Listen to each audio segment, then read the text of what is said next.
स्वातंत्र्य दिनाच्या संध्याकाळी भरधाव कारने एका सायकलस्वार मजुराला उडविले। सध्या त्याची प्रकृती चिंताजनक आहे।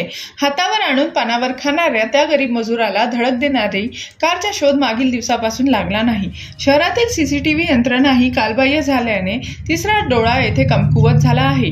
त्यामुळे खाजगी सीसीटीव्ही कॅमेऱ्यांची मदत येथे घेतली जात असून मागील दिवसापासून हिट अँड रन केसमध्ये पोलीस प्रशासन या कारच्या शोधात आहेत, परंतु अद्यापही त्यांना यश मिळाले नाही। जिल्हा नियोजन समितीने तुमसर शहराकरिता सुमारे 5 ते 6 लाखांचे सीसीटीव्ही कॅमेरे दिले होते। ते कॅमेरे तुमसर रोड, भंडारा रोड, मिटेवानी रस्ता, सिहोराकडे जाणाऱ्या रस्त्यावरच तसेच पावनकर चौकातही लावण्यात आले आहेत, परंतु हे कॅमेरे डिजिटल नसून साधे आहेत। त्यात वाहनाच्या क्रमांक दिसत नसल्याची बाब पुढे येत आहे। रात्रीच्या वेळी वाहनांच्या लाईटच्या प्रकाशामुळे त्यात व्यत्यय येत आहे। या सीसीटीव्ही कॅमेऱ्यांचे आयुष्य यावरून संपल्याचे दिसत आहे।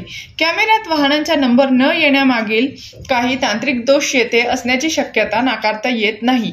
या सर्व कॅमेऱ्यांचे मॉनिटरिंग पोलीस स्टेशनमधून होते अशी माहिती समोर आली आहे। त्यामुळे कोणत्याही प्रकारची अनुचित घटना घडू नये यासाठी संबंधित विभागाने दखल घेऊन नवीन कॅमेरे लावावे अशी मागणी शहरातील नागरिक करत आहेत। मागील खूप दिवसापासून संघर्ष करत आहे की पोलीस स्टेशनच्या मार्फत व नगरपरिषदेच्या मार्फत तुमच्या शहरामध्ये विविध ठिकाणी कॅमेरे लागले आहेत, पण ते कॅमेऱ्याची अवस्था अशी आहे की तिथं कुठल्याही प्रकारची फुटेज येत नाही व फक्त ते शासनाकडून पैसे लुबाडण्याकरिता ते कॅमेरे लावण्यात आलेले आहेत, जेणेकरून गावामध्ये चोऱ्या होतात। खूप आमच्या गावामध्ये खूप सारे आतापर्यंत चोऱ्या झाल्या आहेत। आता एक नव्याने 2-4 दिवसाच्या पहिले एका वृद्ध व्यक्तीला दारू पिऊन एका व्यक्तीने गाडीने उडवण्यात आलेलं, पण आतापर्यंत त्या गाडीच्या कुठल्याही प्रकारच्या फुटेज आलेला नाही व तो आरोपी मिळालेला नाही।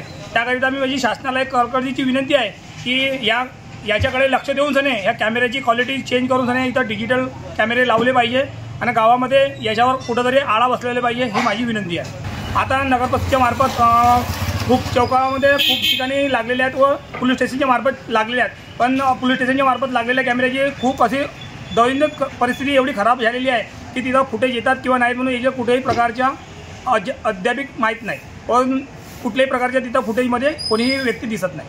जीबी न्यूजचे प्रत्येक अपडेट मिळवून घेण्यासाठी तुम्ही आमच्या चॅनलला लाईक करा, सबस्क्राईब करा आणि शेअर करा, तसंच बेल आयकॉनला सुद्धा प्रेस करा।